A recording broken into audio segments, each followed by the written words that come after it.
अगर आप ये बता दें कि ओवर थिंकिंग, आपने बड़ी अच्छी एग्जांपल दी खातून की, और हमारे यहाँ मसला भी यही है कि अक्सर मर्द ये शिकायत करते हैं कि वो घर से काम पे आते हैं, बीवियाँ पीछे सारा दिन कोई काम होता नहीं है, वो सारा दिन ये सोचती रहती हैं कि बंदा हमारा याशी करने गया है, वो पता नहीं बाहर किसी लड़की के साथ डेट मार रहा होगा, वो शायद उसके पास वसाइल इतने ज़्यादा हैं कि वो बाहर पता नहीं क्या क्या करता है। तो जब वो बंदा घर आता है तो ख़वातीन ने क्योंकि सारा दिन सोच के एक माइंड मेकअप कर रखा है कि ये बंदा याशी करके आया, तो वो उसको उस तरह से ट्रीट करती हैं और रिश्ते ख़राब होते हैं। तो आप according to your sciences, over thinking relationship को किस तरह से मुतासिर करती है?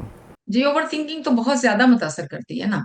ओवर थिंकिंग, अगर आपकी बातचीत है, कोई भी आप नॉर्मल भी बातचीत कर रहे हैं बच्चे के मामले में या आपस में कोई मसला डिस्कस कर रहे हैं, और उसके बाद जब वो खत्म हो जाता है आपका इशू आपस में, आप अपने अपनी कामों में लग जाते हैं, तो वो ओवर थिंकिंग जो है उसको फिर बैठ के घोटती है कि ये इसकी वजह ये थी, इसका रीजन ये था। और अभी आपने जो इशू उठाया कि जब बंदे जो हैं वो बाहर से आते हैं, मोस्ट इम्पोर्टेंटली मैं खवातीन को ये बताना चाहती हूँ कि जब आपका हस्बैंड घर आता है, so you need to be positive.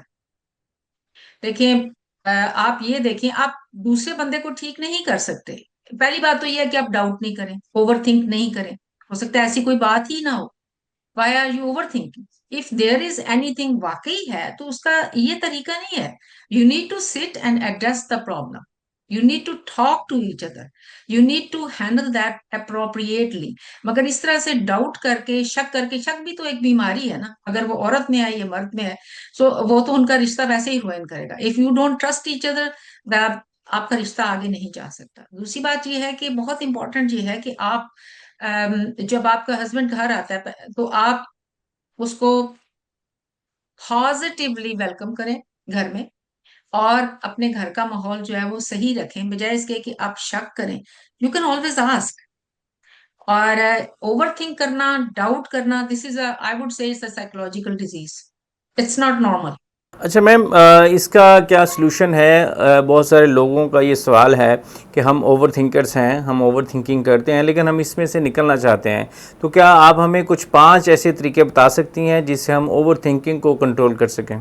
जी बिल्कुल। आप सबसे पहली बात यह है कि आप पॉजिटिव रहें। जब भी आपसे कोई बात करता है, पॉजिटिव या नेगेटिव, नेगेटिव भी करता है, तो आप उसको हमेशा पॉजिटिव वे में लें। दूसरा ये है कि जहां पर बात हो वहीं खत्म कर दें, छोड़ दें उसे, आप नेक्स्ट पे चले जाएं। ठीक है। मेरे एक सन इन लॉ है, तो वो मुझे कहते हैं आपकी सबसे बेस्ट चीज ये है कि चाहे आग लग जाए घर में, आपने जो काम करना होता है वो आप उस पर फोकस्ड होती हैं। Be focused. लाइक आपका जब फोकस हटता है तो आप ओवर थिंक करते हैं ना।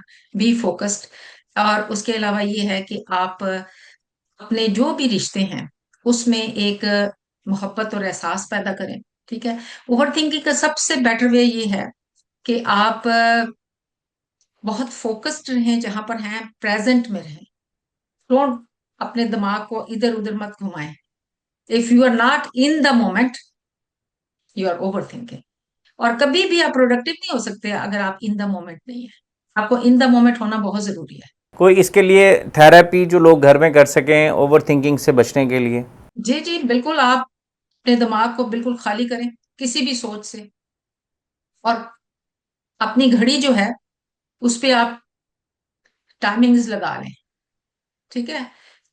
कुछ सेकंड से शुरू करें और फिर उसको बढ़ाते जाएं।